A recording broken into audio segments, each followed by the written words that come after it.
Live from deep inside the Lighthouse Studios, House 57. Hey, ladies and gentlemen, this is the 171st episode of the Political Spotlight. I am your host, Kristopher H. Bilbrey.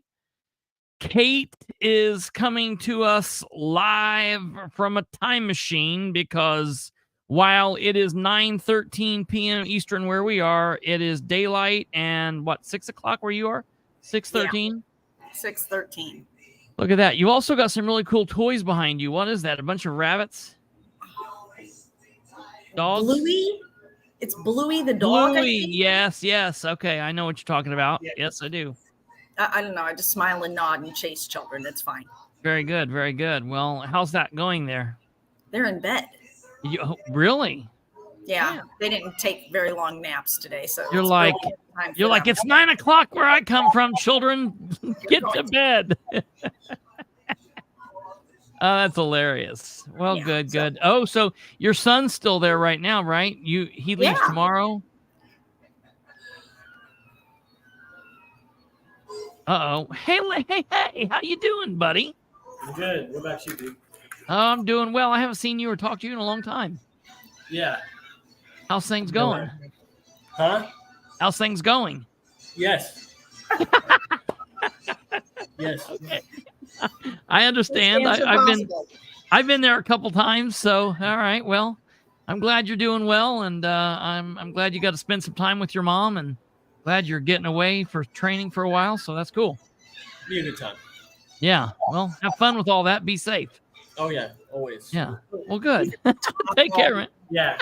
I'm a poke. Like, I just work in an office. Right? At least he admits it, I suppose. Right. All right. We'll see ya. All right. Thanks, Kate. So that was what you guys don't know where you are from is nightly I get to witness Kate's kids who we talk and we just talked about this the other day. In my mind, her kids, the young ones are still very, very small, which they're not. They're like old now. Basically, they're like teenagers. There's one that's like 18 that honestly I thought was still like 10 years old. I thought he was like the oldest one. That's the oldest one we just saw there. But there's another one that's like 18 that lives at her home in Winchester. And I still look at him like he's like 9 or 10. And so every evening I get to witness those kids while she's down in the duck. I get to witness them all come and give her like a hug as they're going off to bed for the evening. And every night, like sometimes I'll like talk to them on the older show. We sang them happy birthday once before. And so we will get to see them. You guys can't see them, but I can see them off in the duck below because I can see Kate. And so she's in doing, I don't know what Kate calls herself. I don't know. Are you a grandma? You're not a grandma, are you? What do your grandkids call you? Nothing, because they don't really talk. They don't talk. What will they call you? You're not old enough to be grandma. Whatever the hell they want to call me, I suppose. My John is set that the kids are going to call me Oma. Okay, all right. That's German fine. grandma. Yeah, I'm fine with that. That's fine. I really don't. That sounds almost older than grandma, so I think we're going the wrong way. But okay, that's hilarious. What do you do? It is what it is. Smile, nod, and suffer. Right. Right. Yeah. Right. So I haven't seen that son in a long time. He's, of course, in the United States military. And so he's off doing what he does. And that's the first time I've seen him in a long time. So it's kind of interesting to see the oldest one.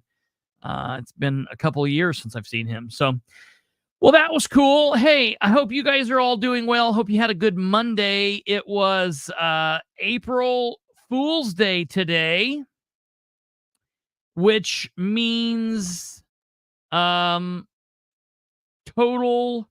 insanity for anybody that's like trying to like follow any kind of normalcy on social media, because like literally every post you click on is some kind of nonsense. So I basically just avoided. I avoided two things. I avoided social media and I avoided my email until just a little bit ago. Yeah, I like Jackie is called Mimi, and I like that. I've known a couple people been called Mimi. So I like that. When I was young, I always called my grandparents Ma and Pa, which I guess kind of sounds older now, but um I don't know. Pa was actually the first word I ever said. Pa, P-A. So anywho, Mimi, I like Mimi. That's I know I've known a couple people that's been called Mimi or went by. I knew someone, there was a person that and there's somebody that's watching that will know this. That didn't want to be called grandma because she thought it sounded old. So she had her grandkids. Steve's going to laugh because he knows what I'm going to talk about. She had her kids. I called mine sir and ma'am. Yes, that's probably true too. Yes. They called her Muvbug. Muvbug. And I don't know. That's really bizarre, and I don't know why you would want to be called that, but that's just a really weird thing. All right, so we've had somebody ask what we're talking about tonight. And tonight we're going to be talking about, well, I don't know if I put the actual thumbnail up or not. Here's the thumbnail. Episode 171, Every Day is Fool's Day when dealing with politicians. Let me tell you, that is absolutely true. So it is Monday, April 1st. It's also my nephew's 1 year birthday. He's 1 year old today. My youngest brother, the brother on my dad. I have a brother on my mom's side and I have a brother on my dad's side. The brother on my mom's side is Andrew, the one that's 3 years younger than me, and the brother on my dad's side is Jake, and he is 20 years younger than me. And he and his wife had a child last April 1st, and so their child turned 1 year old today. So that's kind of cool. So yeah, that's exciting. We are going to talk about actual politics and things, I promise. We have some Delaware County business to talk about. We have some City of Muncie business to talk about. I had a pretty long conversation today with my attorney in my lawsuit against the Henry County Sheriff John Sproles. And while my attorney, being an attorney for the ACLU, loves the First Amendment and never, ever stops me from talking about anything, I myself think that it's probably not wise to talk much about what our conversation was that we had today. But I can tell the people of Henry County that 1 week from tomorrow, your sheriff and your lovable host will be in the same federal courtroom down in Indianapolis with a couple of attorneys and some court staff and a federal magistrate between us as we try to, like two men, one that has a fair level of common sense and cognitive functioning, being yours truly, and another who's just absolutely insane, tries to come to some kind of an agreement about the First Amendment. Now, I believe that we will not reach that agreement, but hey, I'm leaving all things open, and hopefully we can come out of there singing Kumbaya. I somehow feel like that's not going to happen. Okay, one with a brain and one without.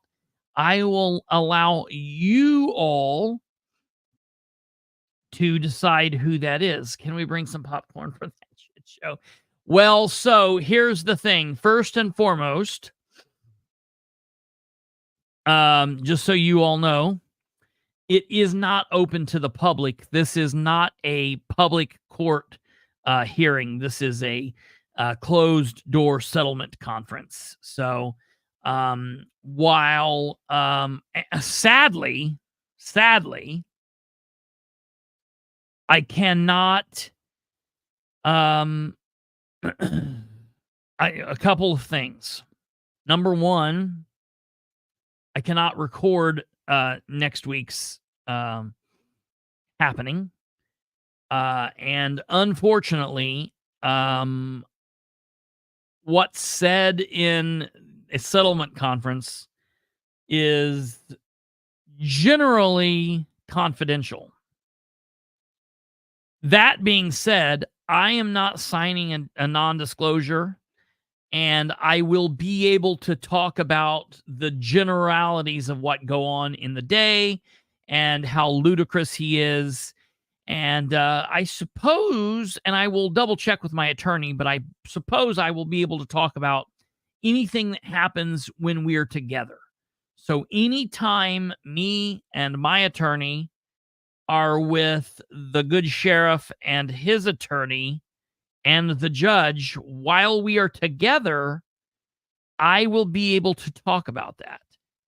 What I won't be able to talk about is what happens when he goes to my corner, or I go to my corner and he goes to his corner, and the judge uses the hover round and gets between us. So I won't be able to talk about that, but it'll be interesting.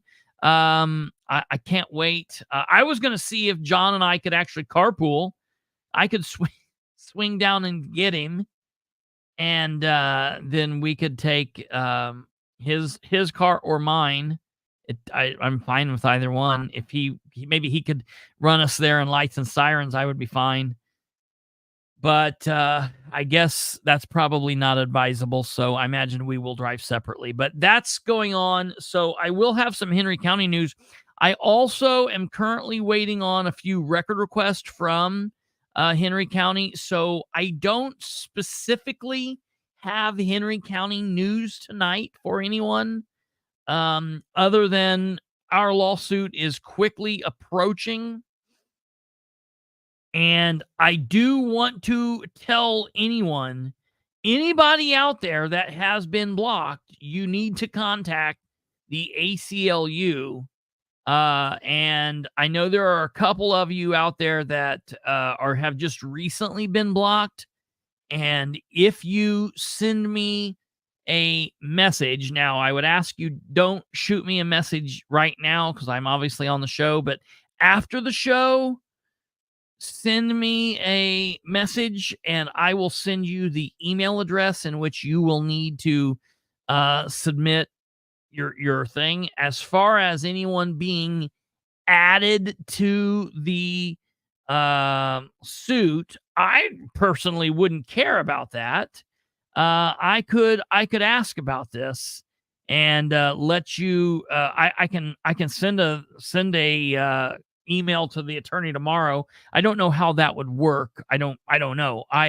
One of the things in my suit that I would like to ask for is, one of the things that I will be asking for is to unblock myself and everyone else that he has blocked. Now, will we get that? I don't know. You know, it's left up to the courts. We'll see what happens. But we will have some Sproles news very soon.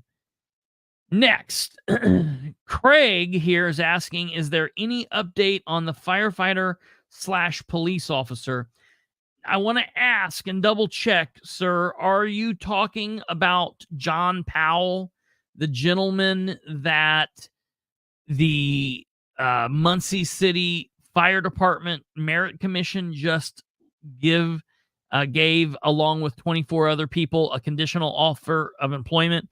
Are you talking about him, or are you talking about the firefighter from Hamilton Township that was investigated and fired and removed from his position at Hamilton Township? Because I have people questioning both. and I don't know. Here's what we'll do. I'll tell you this. First and foremost, for anybody that wants information on Firestone, the gentleman that was fired, switching to YouTube, the Muncie cop. Okay, yeah, I'll get back to that in a second. That's who I figured you were talking about. I'll get right back to that, Craig. Anybody that's wanting information on Firestone, which was the fire chief from Hamilton Township, all of a sudden, boom, after just a couple of years, there was a question on what was going on with money. There was a serious issue with money, a shortage of money. And he and his wife were removed from their post at the fire department, and they were barred from being on the property. The last I knew, the state police were investigating this. Now, I can tell you, as of right now, as of the time that we are sitting here at 9:28 p.m. Eastern on Monday, April 1st, there are currently no criminal charges filed against this gentleman or his wife. What I do not know is I do not know if the investigation is still underway or if it is not underway. What I'm going to do tomorrow is I am going to contact the prosecutor's office and the Indiana State Police, and I'm going to find out, number one, does the prosecutor's office have any knowledge of this? If they do, what's the knowledge? And number two, is the state police still investigating? Are the state police still investigating? Are they going to report what's going on? Now, I will tell you, kind of in an aside to the John Powell situation, I have heard recently, and I don't have anything to back this up, but I have heard that ex-fire chief Firestone, who was taken away from the Hamilton Township Fire Department because of this theft investigation, is now an employee for the City of Muncie Sanitary District. Okay, I don't know how true that is. I need to confirm that. I have heard that rumor, and I feel confident enough in saying it because I have heard the rumor from people who have been excellent sources in the past. So I have to do some checking to find out if that's true, because if in fact they have hired this person, again, the same thing as John Powell, like it or not, is innocent until proven guilty, and he has never been charged with anything. So he is an innocent man. Now, obviously, if you get fired for, denting all the cars, and you're a person that washes cars at a new and used car lot, and every car you wash, you scratch the paint up, and they fire you, that car lot doesn't necessarily charge you, or you don't get charged with anything, but will that car lot then hire you back 49 days later to do something else? Generally, if someplace fires you, they're not going to pick you back up and hire you, so they know that issue's there. We'll have to wait and see what goes on. Okay. So there's nothing new that goes on there. What's interesting about all of this is the fact that if the fire chief from Hamilton Township was removed from his job for the threat of theft, then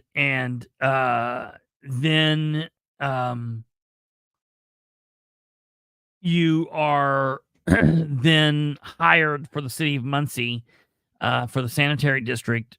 I don't know. Hamilton Township Fire Department isn't very far from the city of Muncie. All these people talk. I would find it hard to believe that they wouldn't know that there had been an issue. I don't know. We'll have to wait and see. I don't know. Time will tell. But there is due process, like Karen said, and Alva says it doesn't make you innocent just because you've not been charged. It just means you're part of the corruption. And that very well could be possible. That very well could be possible. I don't, I can't speak on that as far as, listen, I'll put it to you this way. I don't think that there's any love lost between the Muncie City Police Department and John Powell. So I don't think specifically they're doing him any favors. Here's what I think. I don't think that the police department specifically found John Powell in possession with cocaine. Had they found him in possession of cocaine, I think he would have been charged. I think what happened is he peed dirty. He took a piss test and it was dirty. And because of that, what happened with the police department happened. I think that's why there are no charges. That's just my thoughts, because a bunch of this is now confidential. Apparently there's a lawsuit, so this is going to turn into a big snowball. And again, my bottom line is, why did the city of Muncie and everybody not head this off at the pass? Why did they not deal with this? I heard today that John Powell had applied for the fire department. Here's what's very important, and I did not know this, that John Powell had applied to the fire department prior to being fired. So that also makes a small difference. I did not know that. So he was on either paid leave or unpaid leave, awaiting disciplinary. I think he pretty much knew it was it for him. It was over for him.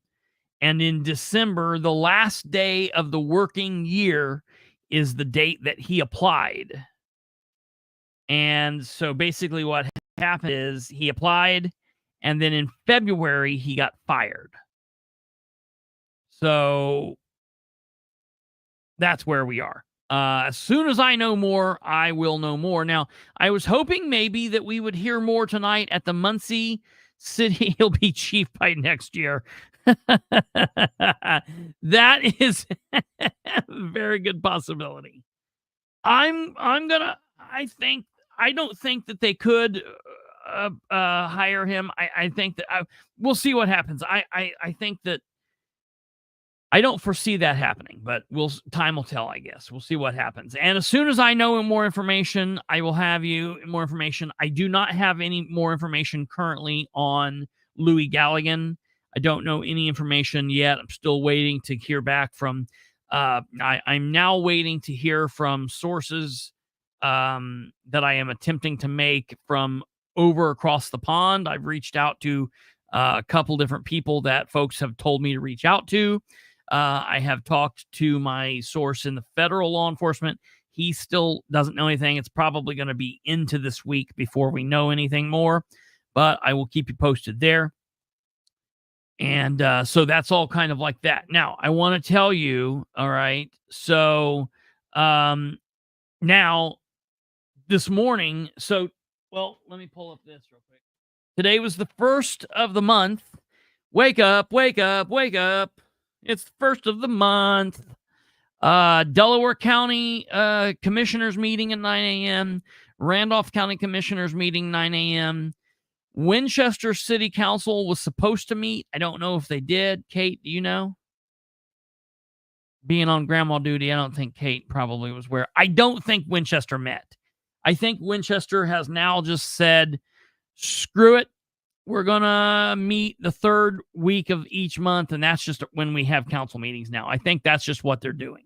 We'll have to see. So I don't think they met. And then city of Muncie,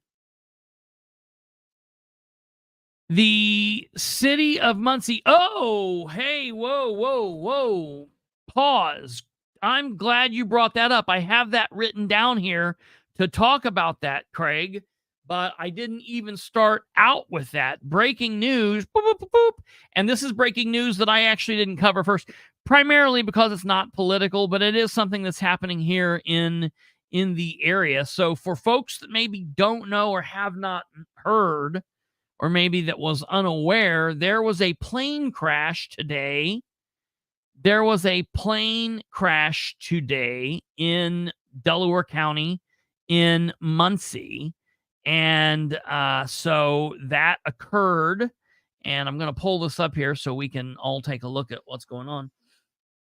Pilot 2, listen to me, a pilot and 2 trail walkers were hurt in a plane crash. Now, I'm going to tell you, if your butt is on the ground and a plane and you're hurt or killed in a plane crash, you can be 1000% certain that, like, that was definitely your time to go, because, like, that is impressive. That's like, you know, doing something crazy, hitting the target from, 2 miles away. It's absolutely insane what occurred here today. So in Delaware County, let me pull this up so you guys can see this as well as I can. Pilot and 2 trail walkers injured in a plane crash near Delaware County Airport. 3 people were injured Monday morning when a small plane crashed onto the Cardinal Greenway west of Delaware County Airport. The plane's pilot and 2 people who were walking on the Greenway. Emergency dispatchers were notified of the crash at 10:26 a.m. Jeff Stanley, chief deputy for the Delaware County Sheriff's Department, said the plane apparently was approaching the airport from the north or northwest when it struck trees before coming down on the Greenway. All 3 victims were taken by ambulance to IU Healthball Memorial Hospital, Stanley said. The 2 pedestrians, we do not know if the plane actually hit them or if it was actually debris that hit them from the airplane. Either way, folks, I think, the fact that these people are alive when they are able, they need to be doing some serious prayers and maybe change how they're living or keep on living the right way. I don't know. Do something, because they are, number one, very lucky to still be alive. Praise God. And number 2, really kind of amazed that they were hit, just because the odds of that are insane. Names and conditions of those injured were not available. On Monday afternoon, portions of the crashed plane were visible along the trail about 100 yards east of Schaefer Road, north of Riggin Road. The Sheriff's Department crash reconstruction team and deputies with the investigation division were conducting an initial probe, Stanley said. Investigators with the Federal Aviation Administration were reported to be on their way to the scene. Several people witnessed the crash, Stanley said, and it was also possibly captured on surveillance video. Doug White, executive director of Muncie ARF, said a dog being walked by pedestrians. By the pedestrians injured when the plane crashed was also hurt, suffering burns. Oh my God! A dog was hurt? This is the worst part of the story. I didn't know this. Craig, you asshole, you made me read this. This is horrible. I can't believe a dog. I mean, I don't like that the people got hurt, but like the dog got hurt. That is horrible. They're not going to put the dog down, are they? Is he okay? Okay, thank God. The canine was treated by a nearby veterinary clinic, White said. All right, good. At a later press conference, Tim, and I've always called this guy Tim Beatty, but I guess it's not Beatty. I heard him say his last name, and I don't think he said Beatty. Is it Beatty, or is it Batty? How's he pronouncing his name? I want to know how he pronounces his name. I've heard other people pronounce it, and I want to know, does he pronounce his name different than me? That's really crazy. Anyways, Tim, name unknown, manager of the Delaware County Airport, said the plane involved Tim. Hey, if you're watching this, get a hold of me and tell me what the deal is with your last name. Said the plane involved in the crash was a Piper Cherokee aircraft that had traveled from Bloomington Airport. Delaware County Airport personnel received no advanced warning the aircraft was in trouble, he said. I think that's sometimes what happens in an emergency, in an accident. They're not prepared, or they wouldn't be called accidents.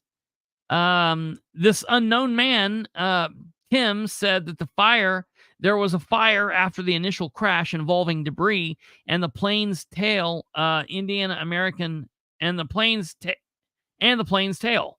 Indiana American power workers who happened to be in the area used extinguishers to put out the flames. Well, look at them. Good job. Muncie Fire Chief Dan Burford said after the crash, the pilot, who is not from the Muncie area, was trapped in the aircraft and had to be extricated. That's pretty crazy. Wesley Miller, EMS chief, said 2 of the accident victims were believed to be in serious condition. That's sad. And they were likely to be transferred to medical facilities in Indianapolis.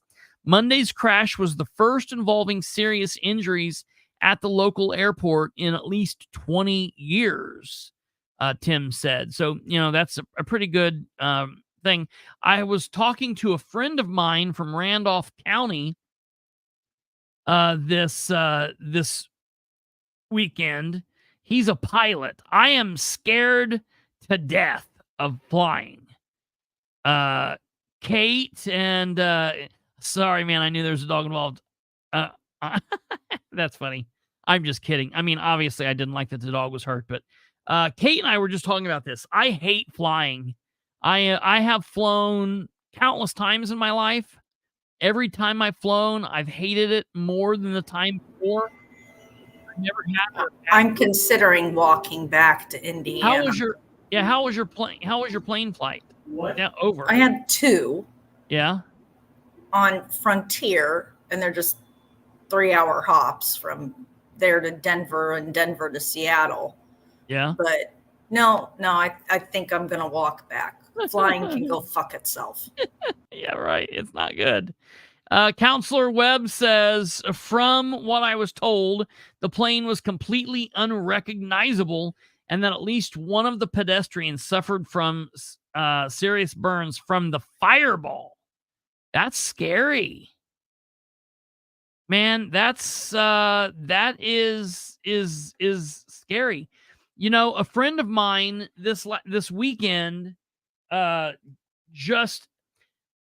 scared to death of flying. And a couple of years ago, I used to use this picture of Winchester, a picture of Winchester that a friend of mine, that the pilot, took from the air. And I used to post it pretty frequently. And one time I posted it and he said, hey, you're going to have to use a different photo. I thought he was mad at me for something that I had done. And I was like, oh, I'm sorry, I'll take that down. He's like, no, that's just dated. He's like, I need to get you up and you need to take some photos that, that are newer. And I'm like, no, screw that. I'm not flying. And he's like, oh, come on. He's like, I'm going Friday. He was like, you go with me. And I was like, no, there's no chance. There's no way I'm going with you. He was like, come on. And we talked back and forth about it. And I was like, okay, I'll be there, knowing full well that I was not going to go Friday. Well, the week went. Thursday night came and we had some severe weather. This was a couple years ago. We had some severe weather and I was like, there's no chance I'm going up in that airplane tomorrow. And he called me at like 10:30 that night and he was like, you going tomorrow? And I was like, there's no way, brother. And he was like, come on. And he talked me into it. So it was in the Randolph County Airport. I go to the airport and I'm like trying to talk myself out of doing this, but I get in this airplane. It's a little 3-seater airplane. We go up in the airplane and dude, I gotta tell you, it was the most fun I had had in a long time. I actually ended up flying with him multiple times after that. He actually kind of took my fear away of flying. And then every time I think that's really cool, I'm going to go do it again, literally something like this airplane crash happens. And I'm like, dude, that could have very easily been us. This guy was just flying here from Bloomington and he hit some trees. Like, but it's crazy because I was just talking to my friend this weekend because here, look at this. Not only does the guy fly, not only does he fly in those little puddle jumpers, look at this insanity. He's one of these guys that flies in the lawn chair with the kite behind him. And I'm like, dude, you are totally insane. There's no way. There is no way.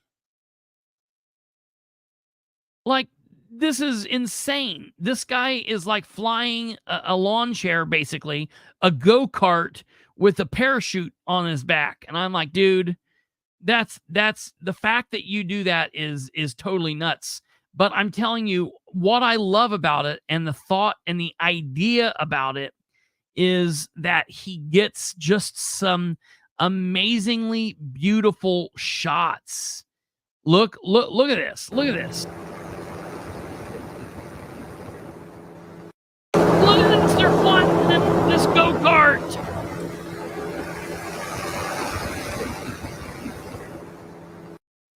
No way, man. That's insane. Some of the stuff that this guy catches, though, is wild. Look at...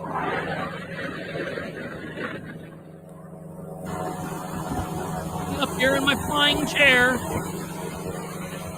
Flying high in the sky. In a flying chair.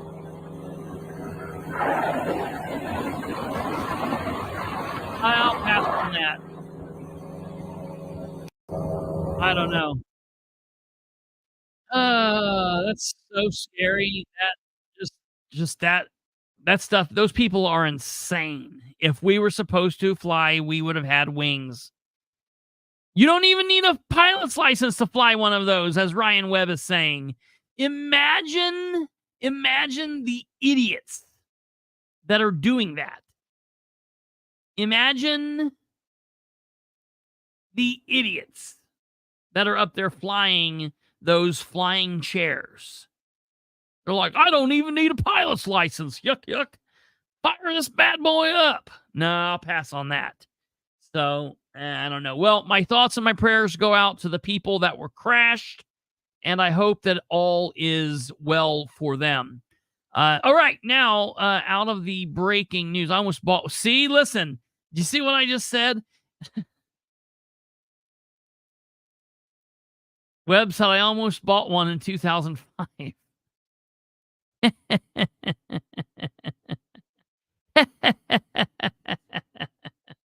Oh, gosh. Hot air balloons are the way to fly. No! No! Didn't you hear it? No. Got it on trade a few years ago. Shoo-wee. I wouldn't even do that. God, yeah, no, I don't know, man. I will listen, I've been to Europe, and I've done everything I need to do, I think. Yeah, listen, if you want to catch some of this, so I'm not going to I don't want to steal this guy's content. I don't want to live stream because I think it would steal it. There is the gentleman, what's it called? What's his name? I can tell people, let me see here. I live stream. Oh yeah, it's FIRM Audits. FIRM Audits is currently in... Oh no, wait a minute. I don't even see they're live anymore. I don't think he's live anymore. Where is it? He's not live anymore.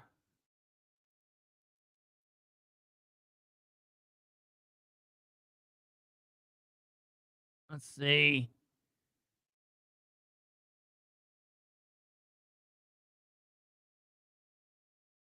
Yeah. What he was just talking about here, Jack was talking about, remember when we watched The Mayor from Dalton, Illinois, the lady that is like going to Vegas and doing basically the same thing that our commissioners in Delaware County are doing. You remember that?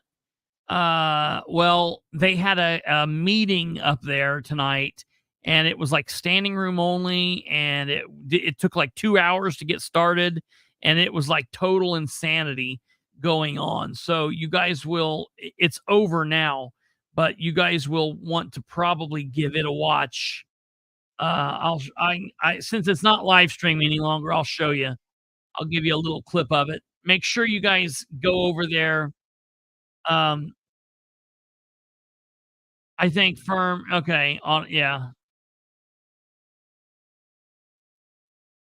Whoa, whoa, whoa. This is big news. All right, hold on. We got lots of things coming in. All right. Pause. We gotta all right. We gotta get control of this rodeo here. First of all, I want to show you this. Here is the FIRM audits. If you're interested in taking a look at this, they were calling it a council meeting. It's not a council meeting. This is a meeting of the township trustee meeting. This is the lady is it's the woman mayor of Dalton, Illinois. She's also the trustee, and she's the one that, is being accused of being wildly corrupt, yada, yada, yada. She's been on the news. We've covered her. But if you're interested in watching this, you can go to FIRM audits and see it was a massive. That charity that I have, thank you. All right. I'm really sick. I had radiation today. So I came here because I want you to get out of our town. You're a renter here. You don't even own in Dalton. So get out. Leave. We don't want you here. You or your administration. Y'all need to go. Thank you. Oh, and Cooper's Park, August 31st. I'm doing an event. So you can tell they're fired up. You ought to watch that if you're interested. It's definitely insane. For you guys that do not know, that is FIRM audits. To be fair, I don't know anything about them. I don't know who or what or where or when or why, but give that a check out.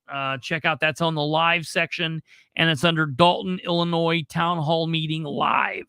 So go check that out in a bit if you're interested. Okay, on from there. Now, there was a Delaware County Commissioners meeting this morning, and we're going to get to that in a moment. Besides the commissioners meeting, besides the pilot crashing, hurting 2 people in Muncie, there was also a really big article in the newspaper today. And towards the end of the week, I'm going to talk to Ryan about having him back on to talk about this article because, ladies and gentlemen, the newspaper in Muncie have finally have picked up that something crazy is going on in Delaware County. And here we go. This is the newspaper article from the Star Press. It was published this morning at 5:04 a.m. April Fools. All right. Call for audit shows fractured local GOP going into primary.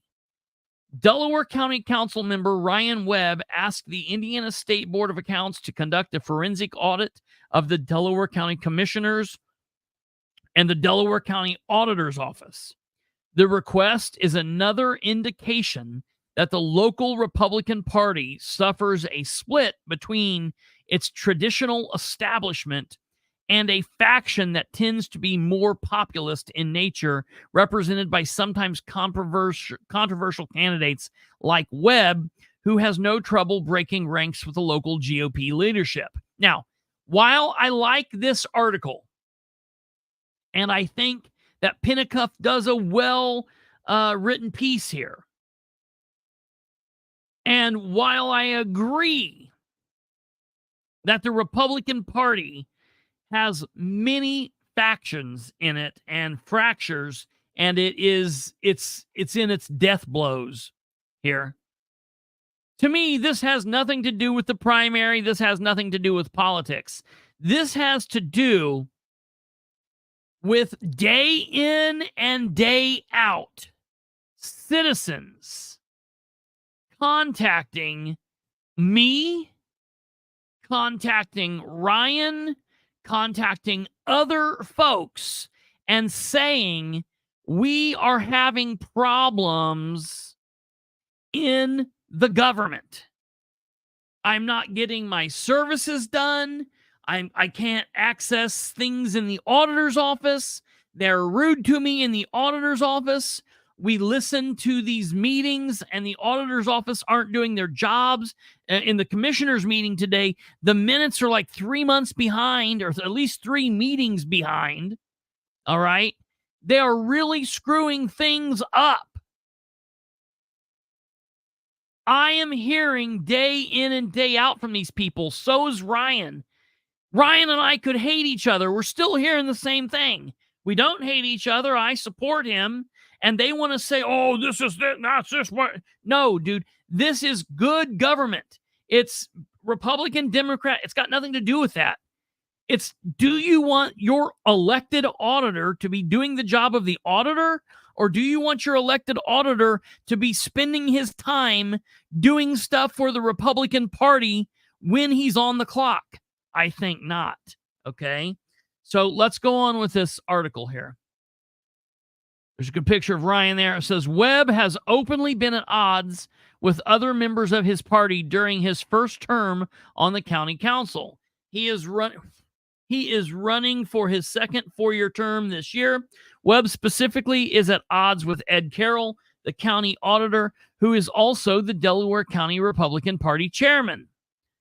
Webb announced his request during the council meeting on February 27th, saying his call for an audit was due to dozens of complaints that he says I have received, Ryan Webb, have received over the last couple of months from county employees, from department heads, other elected officials, as well as tax-paying citizens. Now, I want you to listen to that, because I have received most, if not all of, and more than of these same complaints.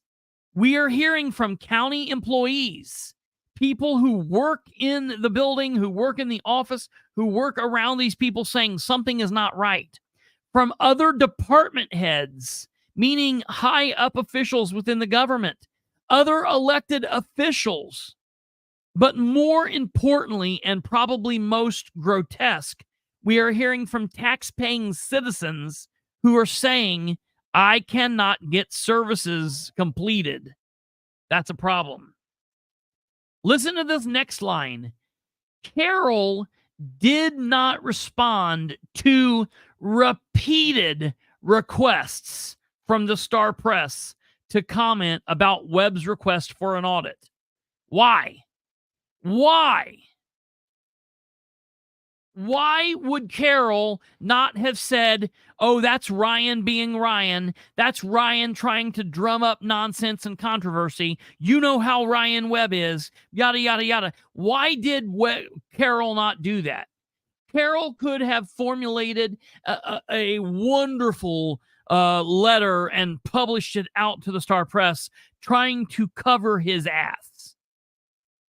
Why did he not do that? I know, and I'll tell you why he did not do that.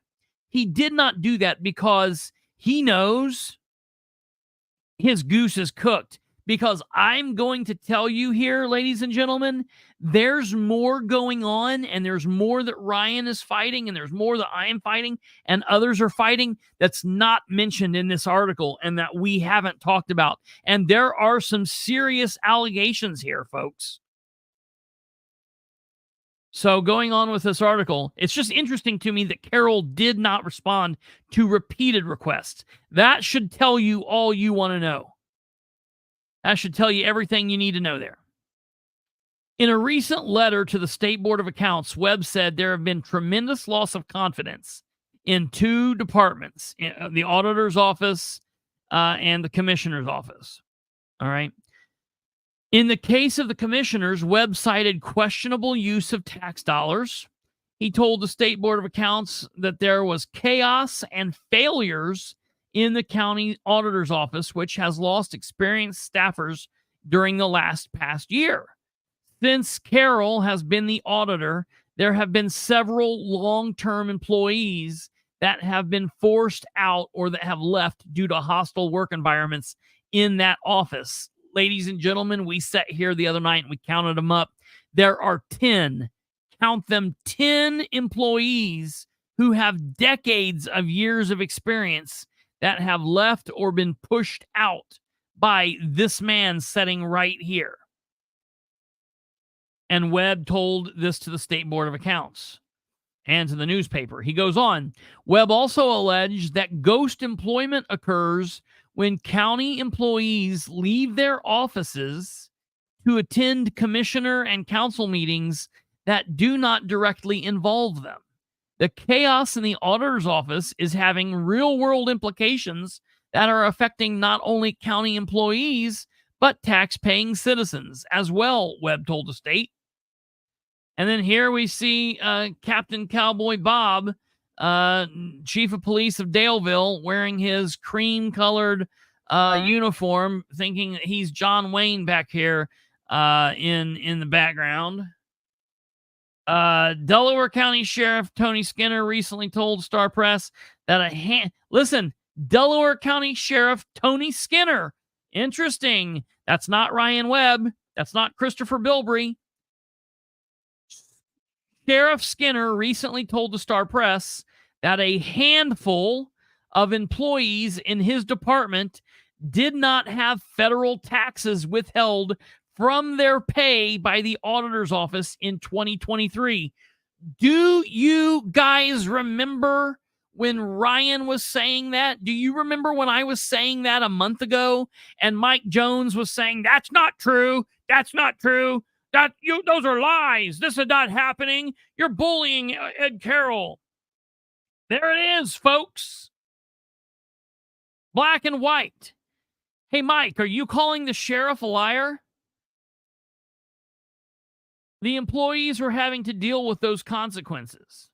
Webb's audit request was sent to Ricky Hoffer, Assistant Director of County Services with the State Board of Accounts. Stacy Burns, Government Technical Assistant and Compliance Director for the counties with the State Board of Accounts, responded and asked Webb for more information. Since we are a post-audit agency, we can only audit compliance with state and federal laws in addition to our uniform compliance guidelines. Burns replied to Webb in an email, with that being said, I would like to ask a few more questions as to the accusations that were noted in the email. Number one, ghost employment. Do you have employees' names, dates, times, and documentation of ghost employment? If so, please send this information for review. Number two, financial mismanagement. What does this include? Misappropriation of funds? Is this just in the auditor's office or other departments? Can you provide specific instances of which can be reviewed? If so, please send this information for review. Number three, improper use of taxpayer funds. Similar questions as previous. Is there a specific instance where there is documentation that can be reviewed? If so, please send this information for review. Any additional information that can be used to substantiate the accusations should be sent for review, and then a determination will be made if any additional investigation into these allegations will be done. As for the work environment and the employee officials' actions, this would be more something that would fall under the scope of audit, so it would need to be handled by management and governance at the county level. This would not be something that would fall under the scope of an audit. So it would need to be handled by management and governance at the county level. Webb then sent along more details about his compliance concerning the auditors and the auditor and the commissioners. As far as ghost employment goes, there are several examples of county employees that will sit through both the commissioners' meetings, of which there are 2 a month, and the county council meeting 1 a month. Every month, even though they are not on either one of the agendas and have no business being there, Webb wrote back. While they are there, they are on the clock, yet not doing their work. they're getting paid for. This has started to become more of a problem for various different employees. It has been a major issue, Reb wrote. This has happened both in 2023 and in 2024. He also alleged that Carroll does his job as local GOP chairman while also in the auditor's office when Webb alleges he should be doing the auditor's work. Regarding the commissioners, Webb sent a March 13th email to State Board of Accounts, stated that the Delaware County Commissioner James King, Delaware County Economic Developer Brad Bookout, and Bookout's associate Bill Walters traveled to Vegas for a guy's trip and then falsely labeled that trip as an economic development expenditure. Now, we are currently waiting for a record request for all of this. Webb alleged all of that. So have I, and so have a lot of other people, because it's happening. Webb wrote that the officials stayed for multiple days in order to go to the SHOT Show. All right. Webb wrote that the officials stayed for multiple days in order to go to the SHOT Show, which is a gun show. All right. Webb called it the biggest gun show in the country. It is. They stayed at fancy hotels and labeled this trip as an economic development, saying they brought back some promising leads, Webb wrote. Webb said commissioners have taken several trips like this previously, including going to Europe multiple times. And here's what the big, great political mind James King said about this. Well, see here, Ryan doesn't understand.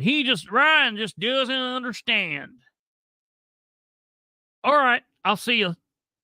Ryan doesn't understand. That's all we get. James King, president of the commissioners, who was on the trip along with Bookout. King's comments confirmed the Vegas trip, that Ryan just doesn't understand. He just don't understand. Those trips are necessary part of economic development activity, King said, and the county is now attempting to attract an ammunition manufacturer. That was represented at the show. Let me know if we get that, okay? Delaware County is in competition for the manufacturing facility with cities in Delaware, South Carolina, and Georgia. He declined to give the name of the company on the record at this point. Okay. So we can't try to follow up. Like, why don't you do it off the record so we can try to follow up so we can find out if you're full of shit or not?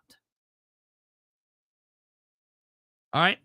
King said this year's trip to Vegas, the group stayed at the, whatever the hell that is. What is this? The Venetian Resort?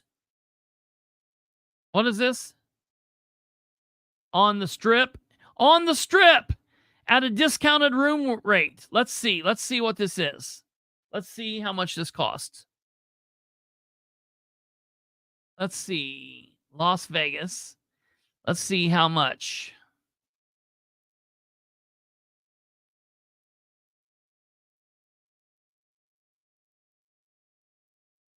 Okay.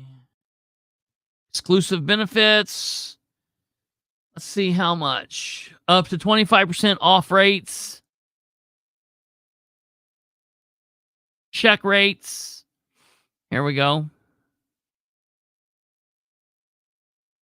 Okay, so $350 a night.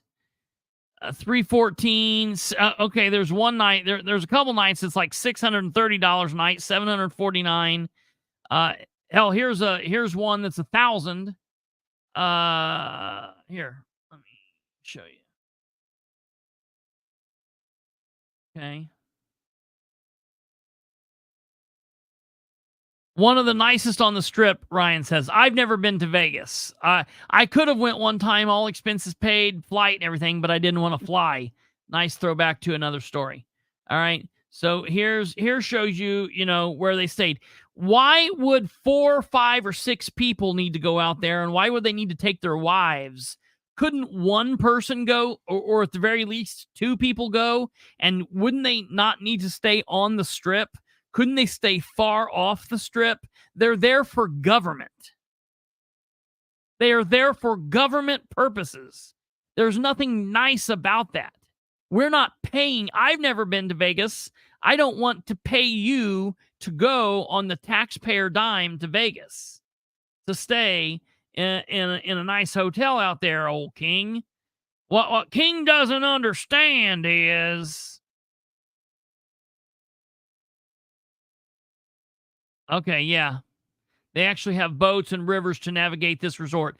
Let's take a look at some of the pictures real quick, so we can, that probably would give us a little bit better idea of what we've got going on. The strip in Vegas is insane.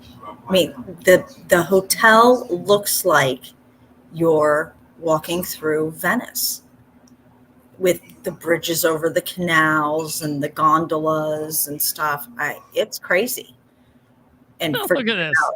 This is where James King and his buddies stayed.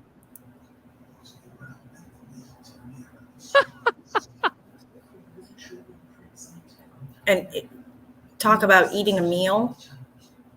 I mean, oh, yeah. We went, and I mean, we were trying to do things on the cheap, but you know, it's $40 for two people to eat at a place to get burgers.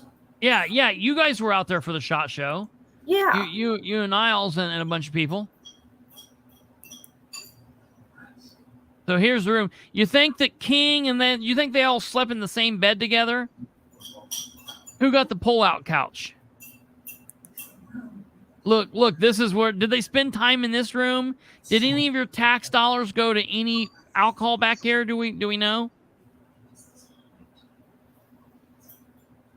Yeah. Vegas is not cheap. It doesn't matter where you're at, but if you're gonna go to Vegas, you can do it. I'm not going to say cheaply because it's not going to be cheap, but you can do it at a much more reasonable rate than staying at the damn Venetian on the Strip. Right. Oh, yeah, right here. Oh, yeah, look here. Ryan's right. Right, here we go. Look. Damn, look at that water.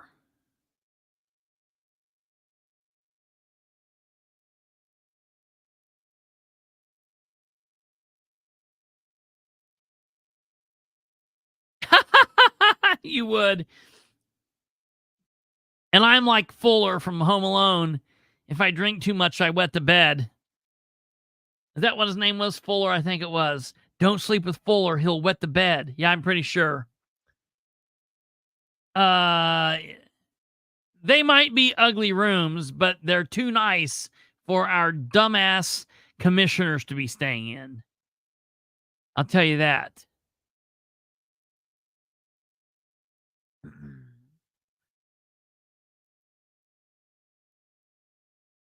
My former in-laws stay there in 2004. I was at the Flamingo. Oh, God. Okay, let's get back to this article here. We're not even halfway done. Okay, King said this year's trip to Vegas, the group stayed at the Venetian Resort on the Strip and discounted room rate. The SHOT Show, sponsored by the National Shooting Sports Foundation, was held January 23rd through January 26th in the Venetian Expo. King said attendance at such shows have brought other developments to Delaware County, such as SRM Concrete, which is leasing a rail spur from county at Park 1, 332 Industrial Park. Park from. I don't know what that is. From, period. The lease is for 7 years and provides $3.5 million in revenue. Okay, that's great, but one of you could have got that. It didn't take all of you, King. That's the point. One of you got that in a 3-hour period on an afternoon, and the rest of the time you screwed off at county taxpayer expense. Webb said commissioners have another trip coming in June for Washington, D.C. Now, this is what's interesting. Listen to this. There will be more opportunities to network with people from other countries looking to do business in the United States. Commissioner Sherry Riggin said she plans to go on the June trip and participate. She said she usually doesn't make the trips, staying behind to mind the commissioner's office. That's interesting. I think from now on, here's what I want. If they're going to do any kind of this, I want King and Sherry Riggin to go. Those are the two people that need to go. How about we do that? Is there a Motel 6 out there they could stay in? Sherry can have the bed. King can have the bathroom, the bathtub.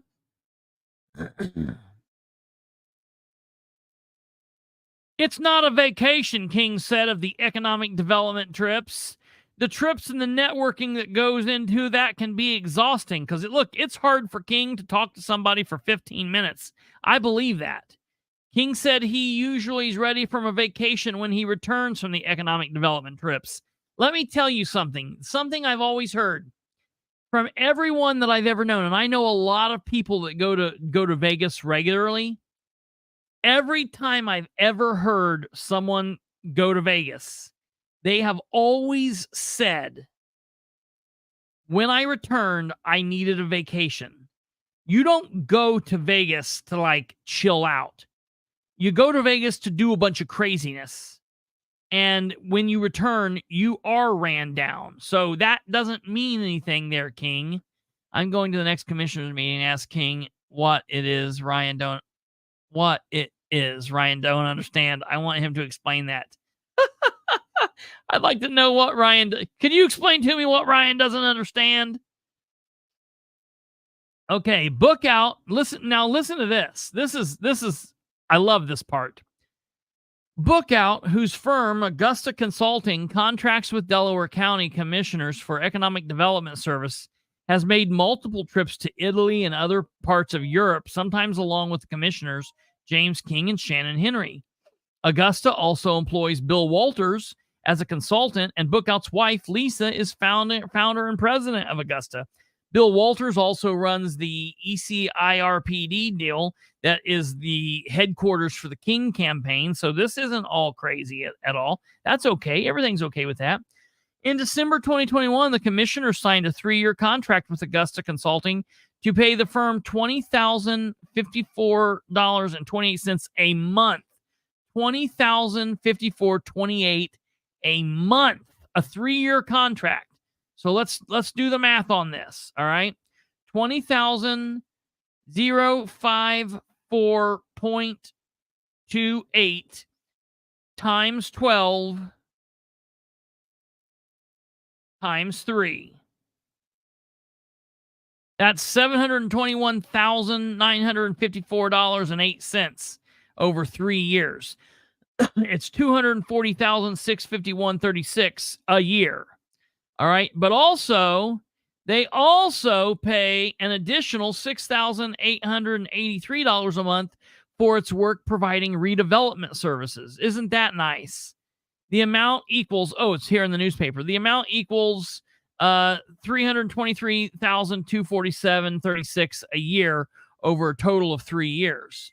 All right. So let's take a look at what that is. $323,247.36 times 3. All right. So that's closer to $1 million. That's closer to $1 million. That's $969,740.08. All right. Just keep that in mind. Numerous projects have been landed in recent years by the county. Bookout credited the use of personal connections and trips to Europe and elsewhere for landing major economic development projects, including Inox and Canpack. King, political undertones to Webb's complaint, the newspaper says. King is running for re-election this year. He is being opposed by Stephen Brand, president of the Muncie Sanitary District Board of Directors and a former manufacturing executive. Brand has said the county needs to change the way it pursues economic development and work in greater cooperation with the city. Absolutely. Bookout, who is running for Delaware County Council at large as a Republican, the same office to which Webb is seeking re-election this year in the same primary. Webb has asserted that Bookout, a former Democratic Party county councilman, is running for council as a Republican aligned with the other establishment Republicans in an attempt to defeat only him in the primary. As an at-large council member, Webb has attracted lots of attention during his term in ways that has alienated many. Most notably, he's received national and even international attention when he claimed online that he identified, he didn't, it was black, then it wasn't, it was Native American. I think he said person of color. I don't really know what the deal was, but it was female, lesbian. Transgendered people said he was just mocking them. Webb later recanted the claims. I don't think he said he recanted them. I think what he said was he had went through this and then he went back. And I'm just, don't shoot the messenger. I'm just telling you the difference between what the paper's saying and what Ryan's saying. You can believe what you want to believe and fill in the dots in the box from there. I'm just telling you, there are two different avenues of this. Not until after the storm of controversy placed him in the prime time. Webb later recanted his claims, but not until after the storm of controversy placed him on a primetime Fox News program, and wire services sent news stories about his claim around the world. Some of his re-election campaign material refers to him as America's councilman. Webb said he thinks Bookout has no plans to actually serve on the county council and is convinced Bookout will resign his candidacy after the primary. Bookout said that's not true, and he's never spoken with Webb about his candidacy. What does that matter? Who gives a shit if they've spoke or not? Bookout said he would be able to legally maintain his job, working economic development, making nearly $1 million in 3 years for the county, while during those same 3 years also working as a county councilor. Who here thinks that's okay? For the love of God. It doesn't matter if it's just over the line, the floor, not the ceiling, okay. It doesn't pass the smell test. I mean, seriously. Then he goes on and he says, where I am at, and knowing my numbers, Bookout said, I don't need to go negative. Who's asked you to go negative? People are wondering why you're not even campaigning. No one's asked you why you're not going negative. We're asking you, you've not been campaigning, bro. You're not a real candidate. You've not been to any events. You don't have any shirts. You don't have any signs. You didn't walk in the parade. You've not held any campaign events. That's the definition of being a real candidate, for the love of God.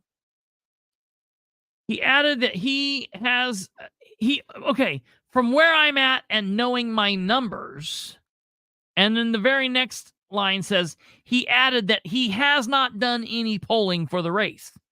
I've not done any polling, but knowing where I'm at, well, how do you know where you're at if you've not done any polling? That's funky. In 2012, Bookout became a Democratic nominee for Congress. He lost in the general election that year. Prior to that, Bookout served 2 terms on the county council as a Democrat and was at one time president of the Delaware County Council as a Democrat. Keep that in mind. The Indiana State Board of Accounts appears to be taking Webb's complaint seriously. On March 21st, Ed Wheel, State Board of Accounts Director of Special Investigations, asked Webb for more information to back up his charges. I've received your referral regarding Delaware County, Wheel wrote. Can you provide any specific details with respect to the allegations specifically pertaining to ghost employment, financial mismanagement, and improper use of taxpayer funds? Yes. Can you clarify something for me? Mm-hmm. This article is about the possibility of an audit being done of Delaware County government, correct? How is it a campaign plug for King and Bookout all of a sudden and slam on Ryan?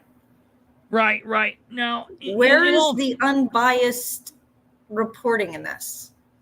In all fairness, I think they do a pretty good job of detailing the complaint and the problem, but it is really wild that in the middle of that, we take like a little bit of a breather to get in a plug for King and for Book Out. That is a little funny. And the slam on Ryan. Yeah. Sure. Yeah. Right. So that is there. That is very interesting. That is interesting. Okay, I was just getting confused because it Yep. was going like campaigning. Ryan sucks. Oh yeah, by the way, we were talking about an audit, and I just wanted to make sure I hadn't lost the. Yep. Nope. It's interesting. Okay. It is. That's.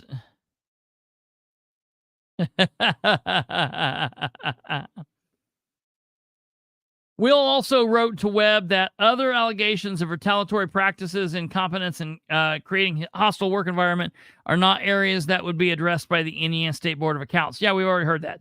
Attempts to reach Will for comment were unsuccessful last week. Okay. Now, what's important to note is, and I did not know this while we were doing this,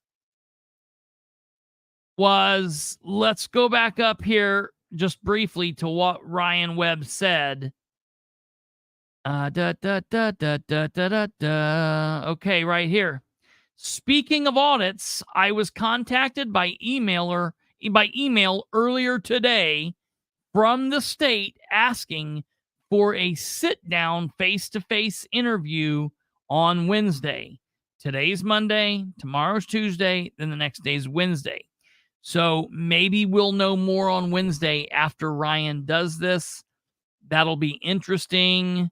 Will's the same person who emailed me earlier today asking for the face-to-face sit-down. So that's good to hear that. That's very interesting. Hey, speaking of that, Charlize, what are Muncie's hotel eclipse rates? What are those? I just saw that you posted that. Do we know what they are? Because we're going to talk about that here in just a moment. Yeah, I'm going to get signs for everybody for that. I'll do that. So here's the thing. That's going to be interesting. I'm really interested to know. Besides the little like, he don't know what he don't know. He don't know what he thinks he knows. He don't know nothing. He don't know nothing. This ain't a vacation. He just don't understand.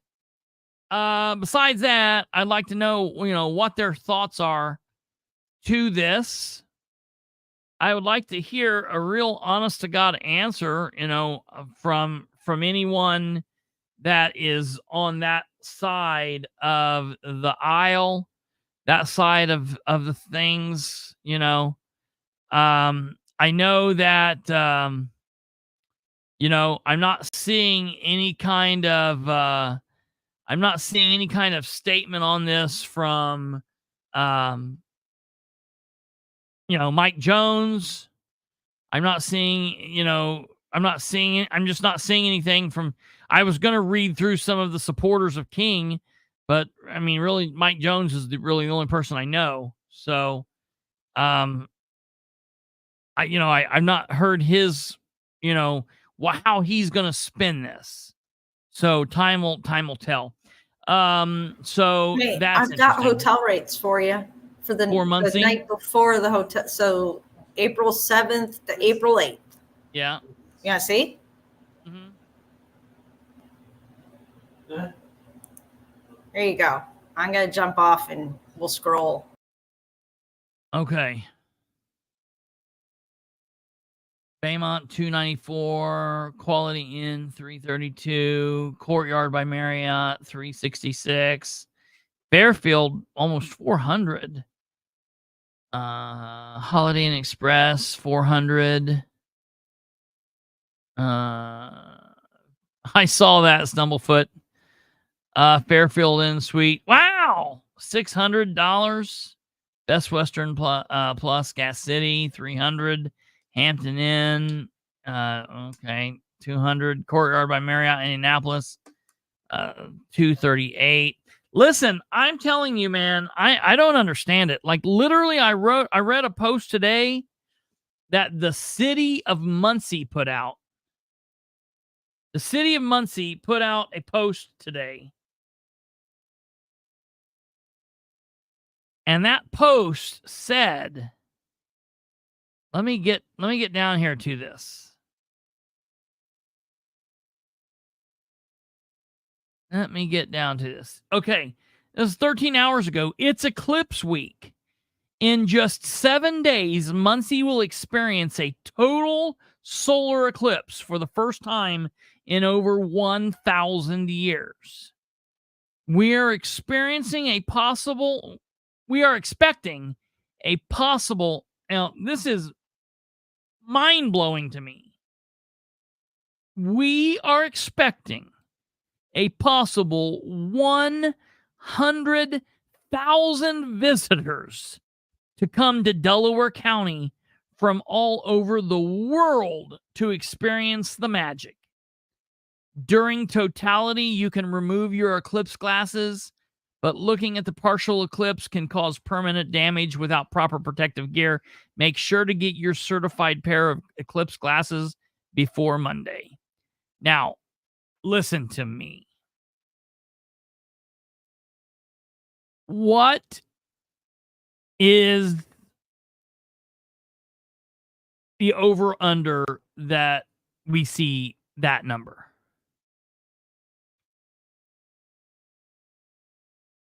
What's the possibility that we're going to see that? Now, I'm starting to see that it might very well be cloudy here. It might very well be cloudy here on the 8th. And I'm telling you, I got to find that out, because if that's the case, I'm going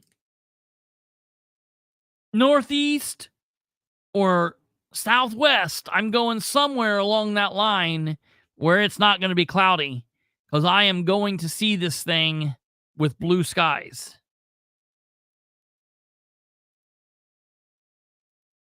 It's going to be crazy full here. I'm just telling you, people are going crazy. People are saying, they issued a state of emergency. Holcomb issued a state of emergency. Counties are issuing emergency declarations. I'm like, oh man, you guys are kind of acting like they did 1,000 years ago when they thought that this was like, people are like, the end of the world's happening during this 4-minute window. Like, they're kind of freaking out just a little bit.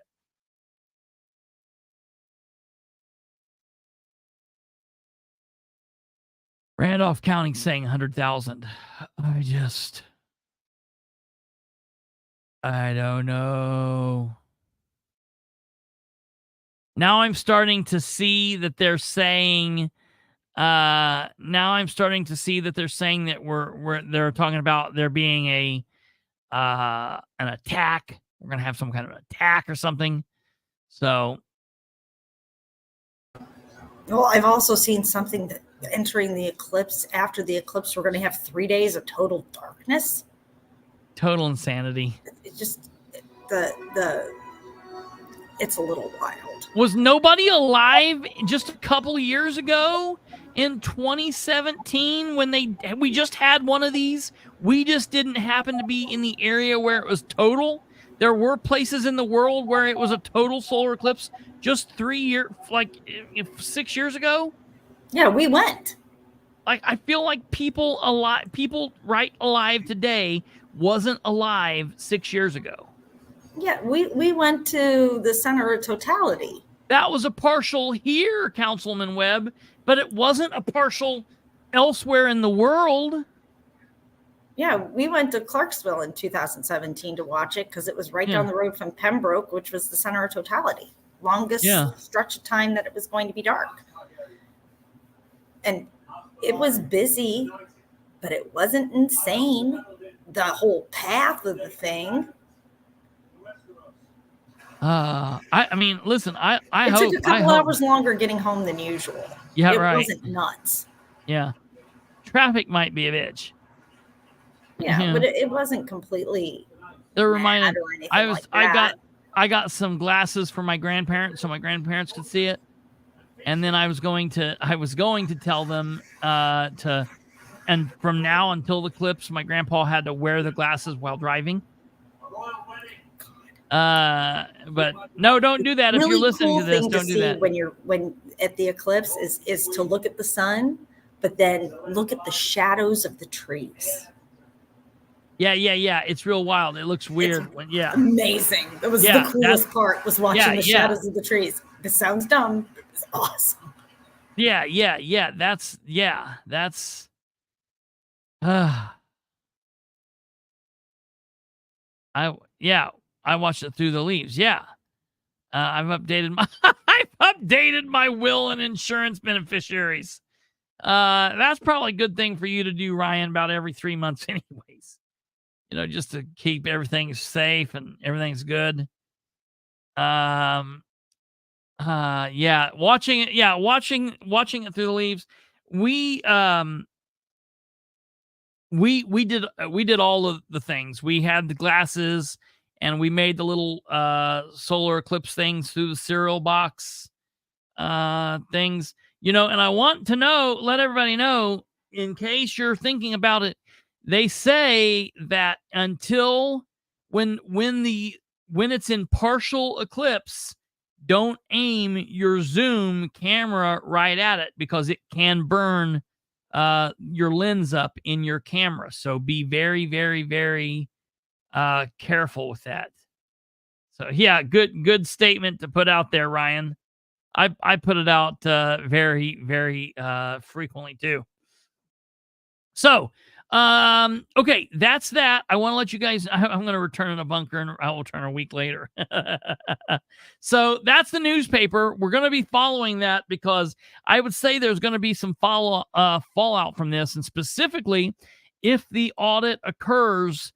And I'm telling you, there are some other things that were not mentioned in that I personally am looking into. I'm pretty sure that I know that Ryan's heard of these other things, and we're starting to kind of dig into.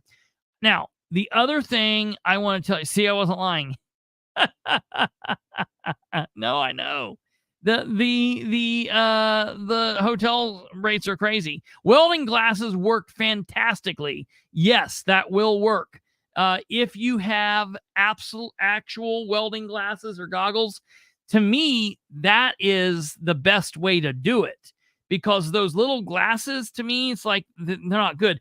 A welding mask or welding goggles, you can actually put on, and it's really cool to see it that way. Bucket of water. Oh yeah. Mm-hmm. Yeah. That was, when I was a kid and we had an eclipse, they didn't sell the glasses. We had to make everything. So it was the pinhole, whatever, with a piece of paper and buckets of water. That's the way to do it, because you could see the whole thing right there reflected. It was amazing. Yeah, that's a really good way to do it.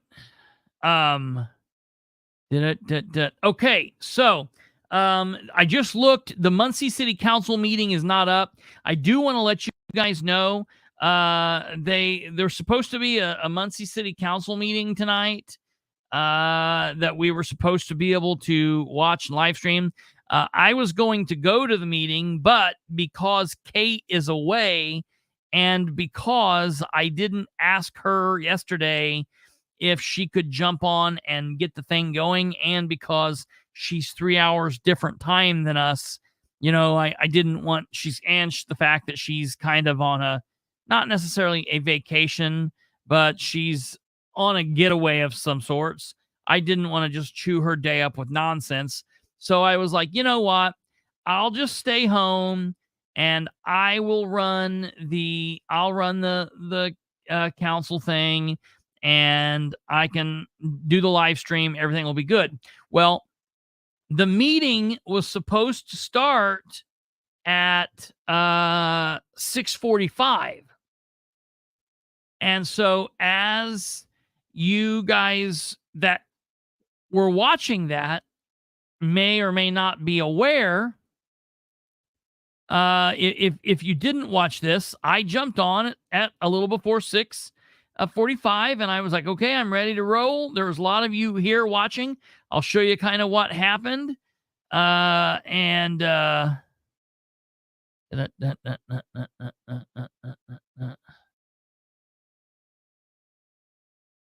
so it's my fault you didn't go to the meeting. No, it's not your fault. I was actually happy.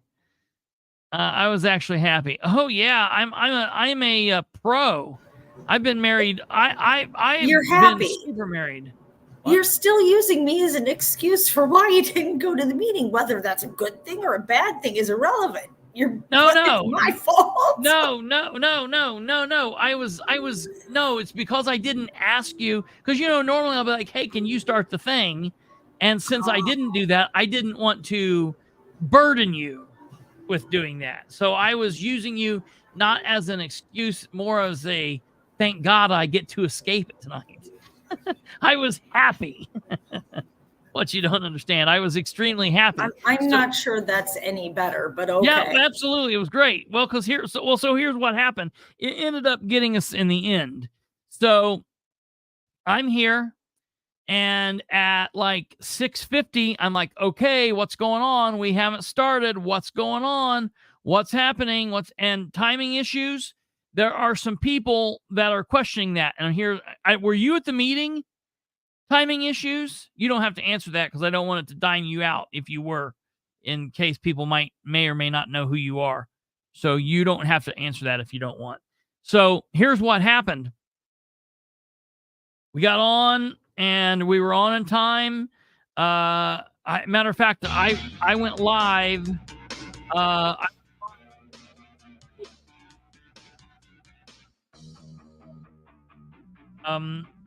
2 minutes in, we're still not live, and I'm playing like other music. And I'm like, what in the world's going on? Well, then here comes 7 o'clock. 7 o'clock, still no other meeting. All right, then I get word from City Hall. I put up here, meeting will start shortly. All right, we're still playing other music. Everything's going along. I get word that they're having technical difficulty at City Hall. And I heard that they weren't going to start the meeting until they got the live streaming up and ready to go. And I was like, all right, kick ass. So I let everybody know that. Don't start the meeting. Everything's going to go. Everything's going to be fine. It's going to be well. Meeting's going to start shortly. And then at this point, all right, we're 15 minutes in. The meeting should be starting right now. So then here at about 7:02, I finally posted, word is they are not starting till Slusher gets it fixed. All right, so good to know, good to go. Everything's rock and roll.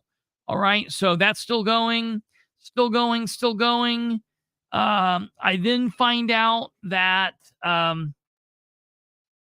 they are now saying, at almost 15 minutes into it. So by about 7:10, 7:15, they're now saying, okay, we can't live stream tonight. We're just going to record the meeting and we're going to put the meeting up for everybody. And so then finally I put up the message, April Fool's Day, no live streaming meeting tonight. They're going to record it and upload it later. We will be live at 9 p.m. So then that's where we get this perfect joke from Charlize Jameson. What do you call a guy with no arms and no legs inside a mailbox? And I've always heard all of those great jokes and love them. However, I had never heard that. And I said, who or what, where, when, and why? And Charlize said, Bill. And I loved it. So I'm happy that happened just for that joke alone.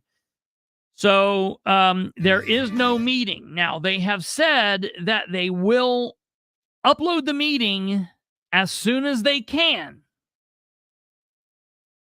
When they upload the meeting, I will record it and I will put it up on our channel. I am hearing it is not up on Facebook yet. It's still not up. I'm looking as we speak, and it is not up. The meeting is over and it is not up. And I'm hearing that there was some contentious carrying on during the meeting. So now I'm wondering, was this a setup? Because I heard that Jerry Dishman said, it's April Fool's, that's why it's happening. So I don't know if that's true or not. Mark Slusher was there, someone working for Slusher. So I don't know exactly what happened, but as soon as it's up, we will watch it. And I'm being told we need to watch it, and we will want to dissect it because there's a lot going on. I'm hearing that they were pushed into going ahead with the situation with the fire departments.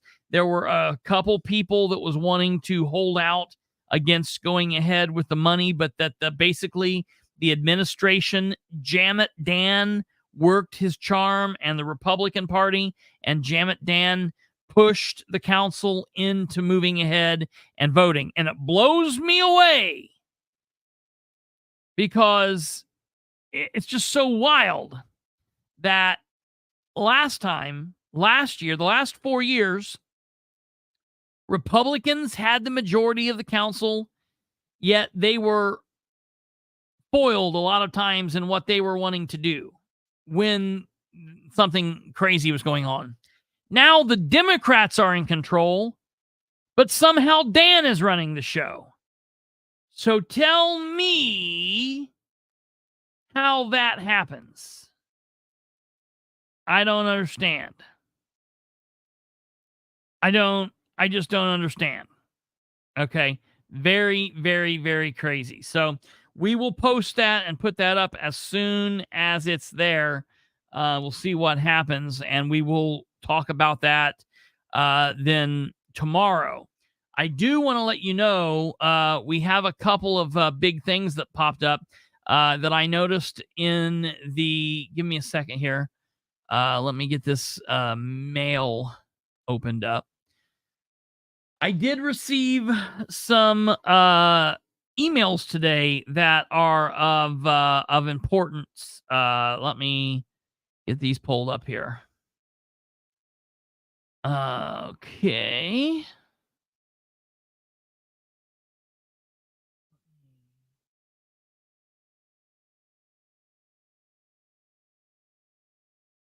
All right.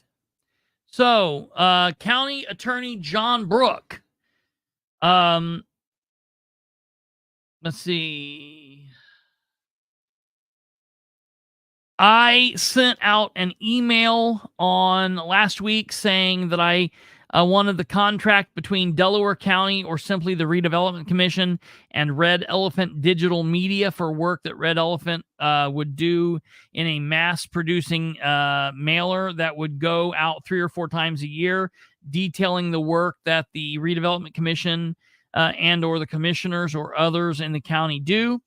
Any and all paperwork, emails, documentation between the Delaware County, or simply Redevelopment Commission, and Red Elephant Digital Media that would detail prices, what the scope of the work would be, who it was for, when it would be done, all initial information gathering documents, any and all invoices that Red Elephant Digital Media has prepared and sent to the county for work done, any and all information pertaining to payment from the county to Red Elephant Digital Media, minutes from any Delaware County government meeting in which the vote was taken to move forward with this project.